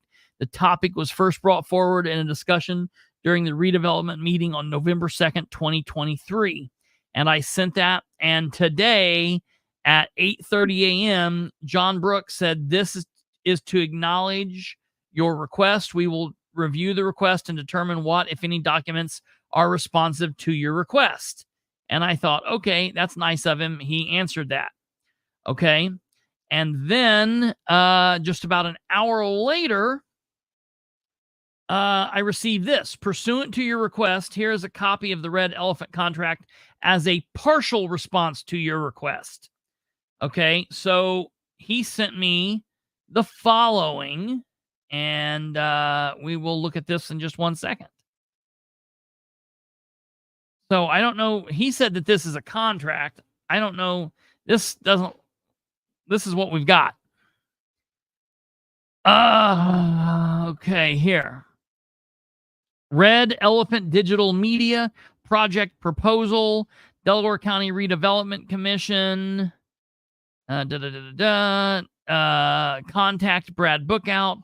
Date October 26th, 2023. That was just a little bit before the November 2nd meeting. Job, design, print, mail postcards prepared by Victor Whitehead. We are excited to submit this proposal to design, print, and mail postcards for the Delaware County Redevelopment Commission. On behalf of our entire Red Elephant team, I want to personally thank you all for this opportunity. When we provided a project estimate, we do our best to accurately calculate the time we believe it will take to successfully complete the project. However, it is only an estimate. Our intent is to accurately estimate the scope of the project based on our understanding of your goals for this project and the time it will take to produce. Project objectives. Work with the development director to design and print postcards detailing economic development success in Delaware County, possibly up to 3 times a year. Mail postcards and selected Delaware County to selected Delaware County residents using USPS Every Door Direct system. Project estimate. Option number 1, 9x12, 2-sided, 4-color mailer. Description. And then here's where the description is, basically. So, here's what we ended up going with, I guess. The 35,000 piece design postcard, 750. Print and prepare the mailing postcard, 5,400. USPS Every Door Direct postage, 6,650.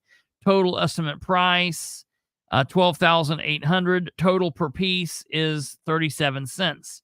Design cost does not include writing and photography service. If needed, we can provide a cost for each service. Postage rate will be billed at current rate. Okay, that's what it is. Option 2 is this is right here. Acceptance and approval. The above prices, specifications, and conditions are hereby accepted. Red Elephant Digital Media is authorized to execute the project as outlined in this agreement. This agreement is not valid until signed by the client and returned to Red Elephant Digital Media. The estimate is valid for 60 days and the date listed on the page 1 of this proposal. And James King signed this or stamped it, one or the other, on 11/2/23. Now, what's funny here is I don't see anywhere where they specifically selected which one of these they were going to do. So, this is just very, very minimal. And there's still a lot that they owe me for this. So I'm going to keep on them about this. Yeah, Jackie, you didn't know that? Red Elephant is Victor Whitehead. Amazing. Okay. So, just how amazing is this? I'm going to start Blue Ass LLC. I think that would be good. I think you need to do it. Timing issues. That would be amazing. I have always thought that you would eventually be the president and see, not only are you a president, but you're also a member of the Blue Ass. That's better than the other thing, I guess. Blue Ass LLC. I like it. I like it. So they still owe me a lot of records, but they also owe me a bunch of other records that they've still yet to get to me. I don't know what he's doing, but I don't know if he thinks I'm going to forget everything else, but he owes me a lot of records. And I'm going to have to remind him that, hey, I didn't forget. I'm going to have to send somebody. I want my money. My records. Okay.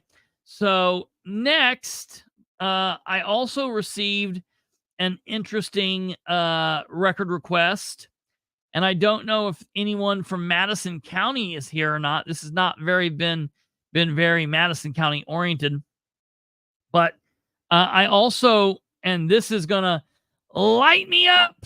All right, this is gonna be so fun. Here is a request that I had requested from Madison County. The request that I requested was for copies of all of the documents that Catherine was trying to get a copy of. Let me show you what I actually sent out. Rebecca, not Catherine. Catherine, Rebecca was trying to I get keep it. doing that. I hate that. It's Rebecca, not Catherine. Rebecca was filming. I just work with him and I talk with Catherine so much that's why I do that. Let me find where I sent this to them. Linda. Listen, Linda, listen.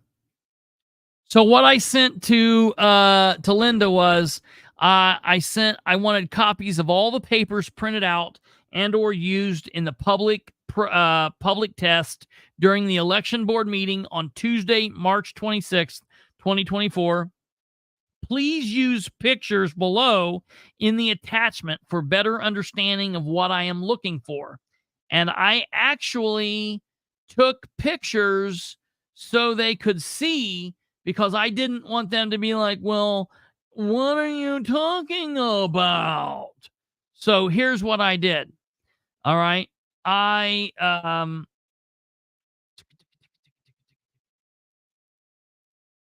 Let me get this here. Oops, that's not where we are. This is where we are. I showed pictures that I circled the papers that I wanted here. I said I want the pictures in Russ's hand.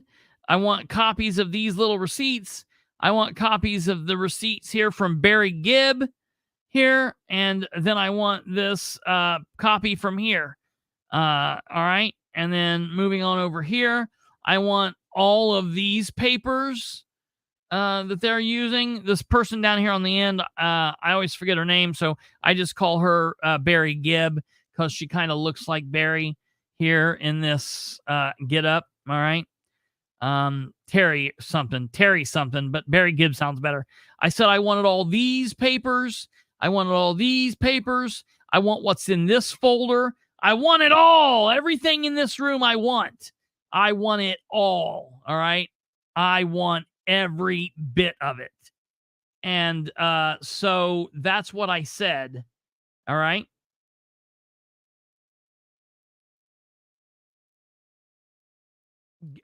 Give me 1 second. I'll get right back to that. Yeah. Let me just finish up this email here real quick. So this is what Jeff sent me. Jeff said, "Dear Mr. Bilbrey, this firm represents Madison County Board of Commissioners and Madison County Clerk's Office.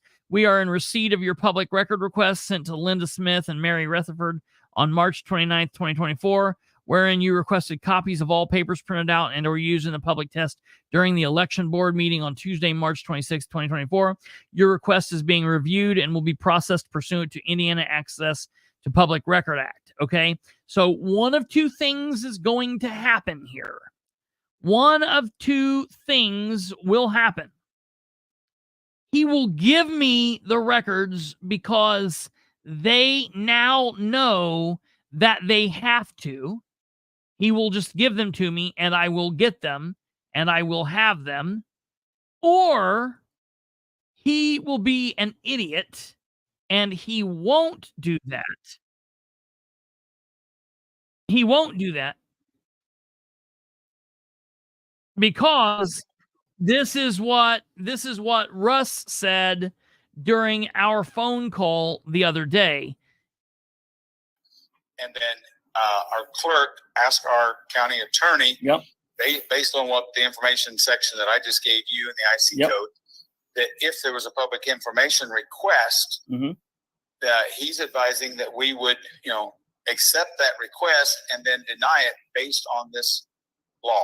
Okay. Well, yeah. Then so I'll have to do that, and then we'll have to fight through the. And I mean, I think she's.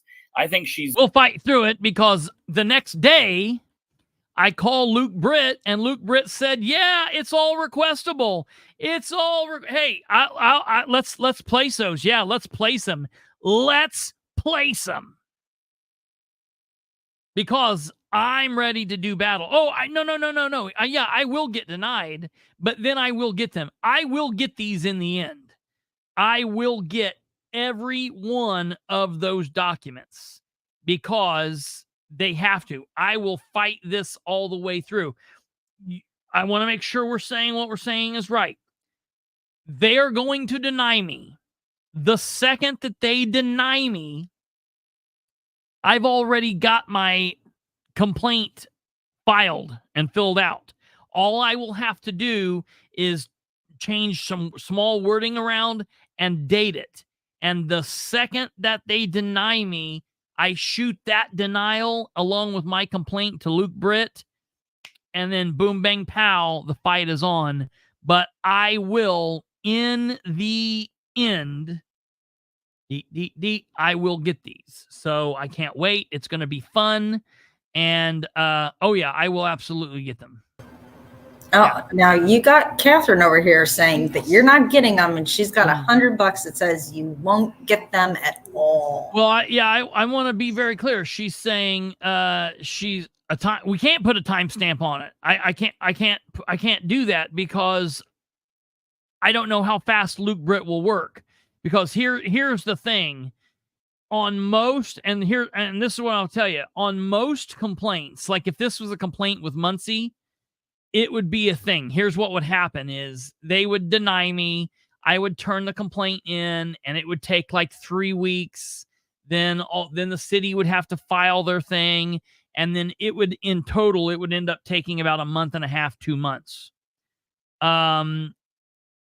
Because I talked to Luke about this last Thursday, and because he seemed to be extremely put out by Russ and by Linda and by the Madison County ordeal, he said, if they deny you, get these to me immediately and we will get this solved. So, oh yeah, I will have these, and I will have them. Man, the election is sneaking up on us.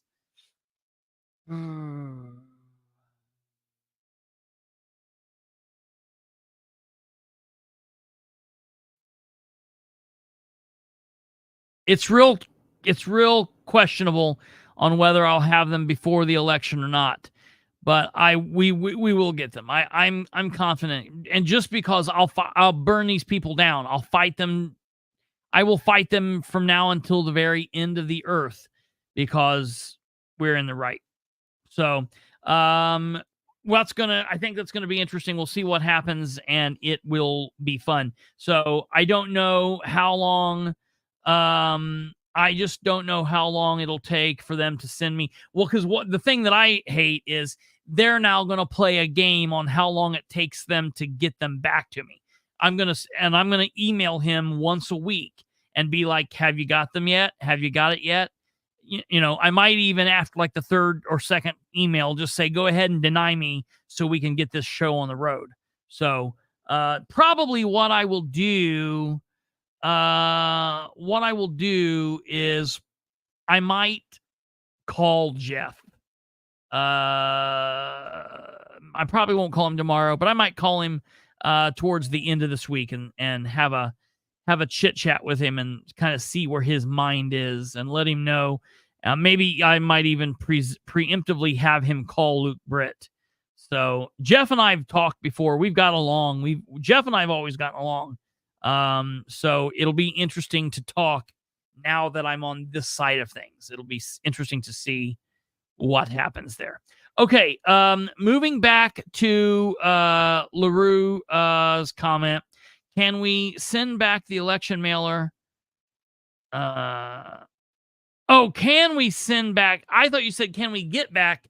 I thought something was going on. Can we send back the election mailer for James King saying incorrect address? That would be hilarious. That would be hilarious to do that. Yeah, I think that's would be funny. I think I know that there have been people that have saved all of the mailers and crap before and then stuck them in envelopes and sent them back to the person saying random shit before. So I know that people have done that. That's hilarious. Okay, moving on from there. What else did I want to cover before we leave here tonight?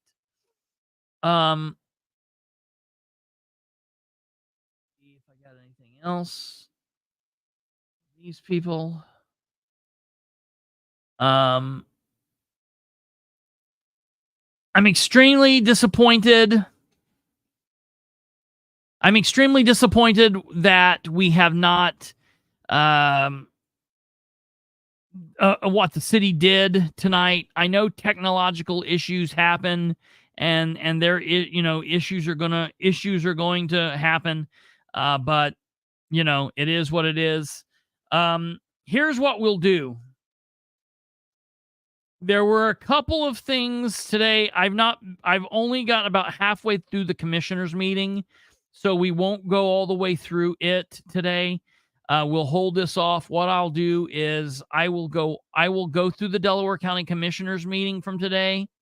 I will also, when they post up the city council meeting, I will go through them, and then we will go through them maybe both tomorrow, quickly, like just hit the high points.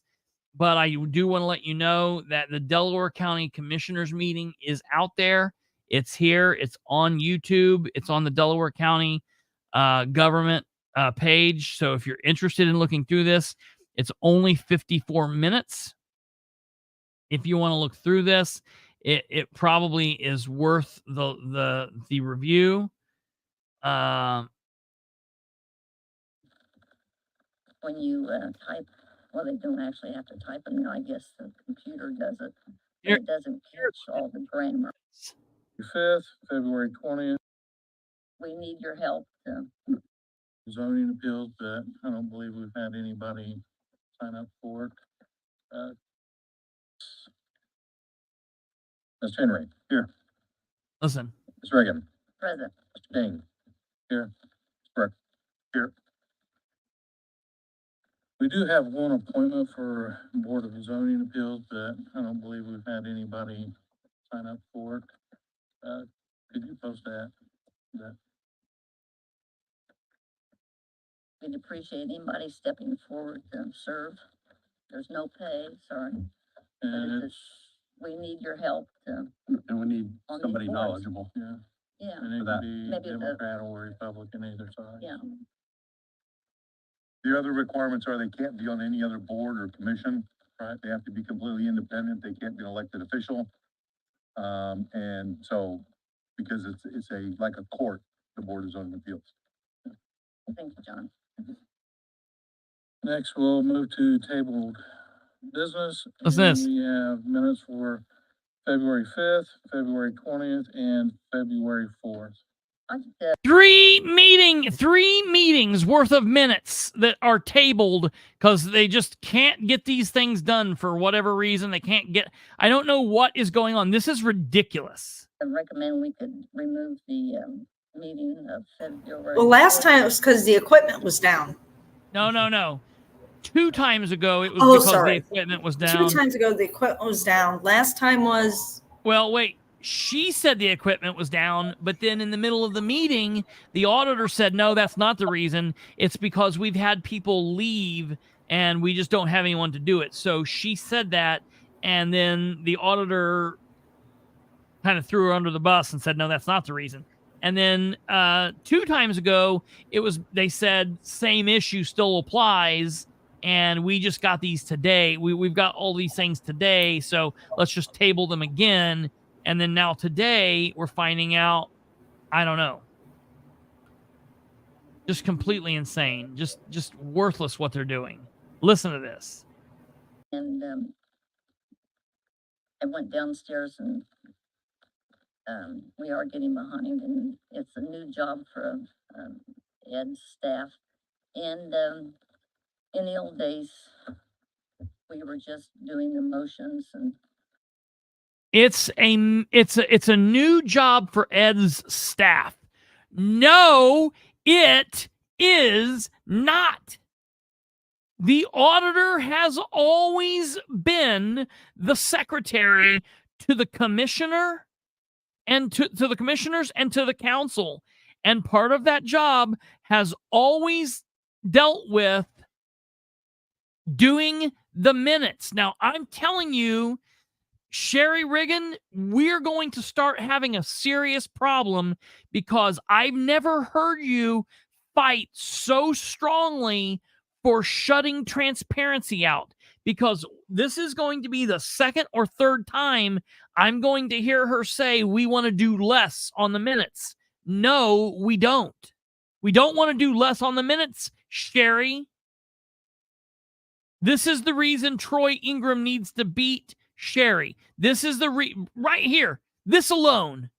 Troy Ingram needs to be the commissioner in District 2 for this reason.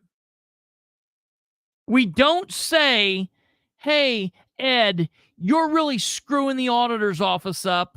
Why don't we take more work off your plate? We say, get your shit together or resign.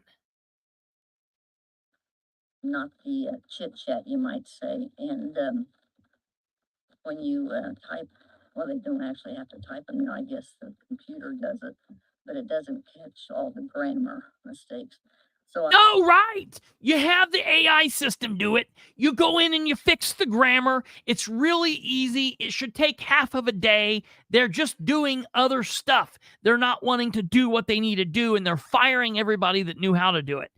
And we're not, Sherry, this is not the way, lady. I'm going to call her tomorrow. I'm pissed at what she's doing. I just would like to highly recommend that we go back just to the basic needs. And if anybody's interested on what's said, they could look it up on YouTube. What if someone doesn't have internet, Sherry? How elitist and rude of you. Posting.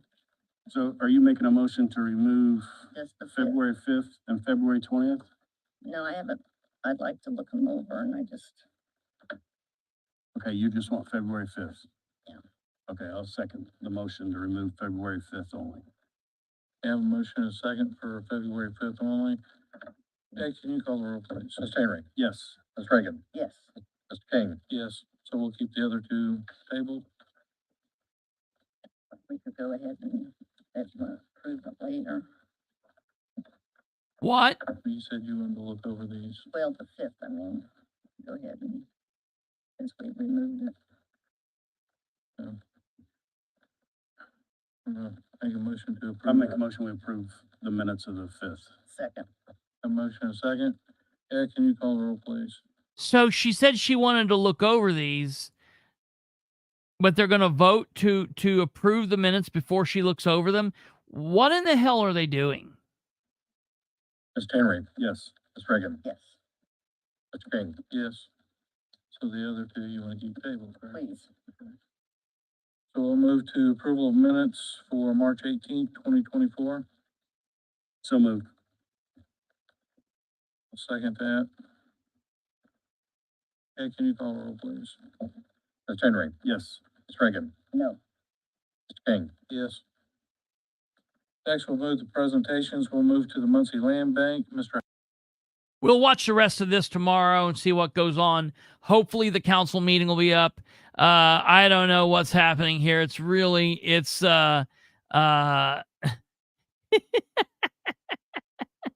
it's really interesting here. I'm seeing your comment there, Jack.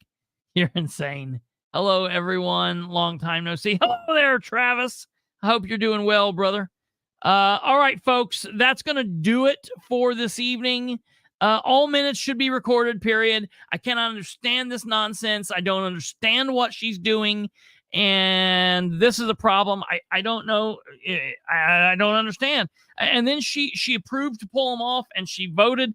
And then she voted no on the March 18th minutes. Like, why? What's going on with that? What's happening? Why did you vote no on the minutes? Can you expound on that, Sherry? Can you tell us what's going on? Insane. All right, folks. I'm going to look through the rest of this meeting. You guys look it over if you're interested. Keep an eye on the City of Muncie, but don't worry about it. As soon as the City of Muncie is posted, I will get it up on the channel. So you'll just have to go through. I want to let you guys know when you're looking through the feed, you'll notice. I just want to show you this because there will be two things that kind of look the same, but they're a little bit different. So I just want to give you kind of an idea. So when you're looking through the live feed, basically what you're going to see for the city, for our thing, you'll see this City of Muncie. You'll see this one right here where it says live on location, Muncie City Council public hearing and meeting 4/1/24, and it's green. Most of the time they look like this. They look like they have the blue. See here, here's the Muncie City Council meeting, live on location, Muncie City Council meeting March 4th. It's blue. This one says Muncie City Council meeting, and it's nice April colors, April Fool's Day. And when you click on it, down here in the description, it says April Fools, this live on location live stream of the Muncie City Council public meeting and public hearing and then meeting. Then the regular stated meeting was supposed to start at 6:45 with the council meeting starting at 7 p.m. However, by 7:05, when there was still no live feed, we got word that the council was having tech issues, yada, yada, yada. So when you guys see a meeting page that looks actually like this, a thumbnail, that will be the one that you click on. All right, you guys have a great evening. Hope you had a great April Fool's Day. Hope everybody was safe. And be mindful when you're walking around. Keep your eye to the sky so you don't get hit by an airplane. Thank you all for tuning in. Hey, please go through and hit the like button. I didn't see how many people hit the like button to this. We've been doing really well with that. Tuning in. Hey, if you guys could help out with that. Oh, we've kind of sucked it tonight. I just went and hit it myself. So go and hit that like button before you leave. Do all the YouTube things that you could do. Hit the like button, hit the subscribe button, hit the bell for notifications, and share the show with everyone you know. You guys have a great evening. Take care. God bless each and every one of you, and we will see you back here tomorrow at 9 p.m. Eastern, 6 p.m. Mountain Time, or whatever that is, where Kate is. Good night. Good night.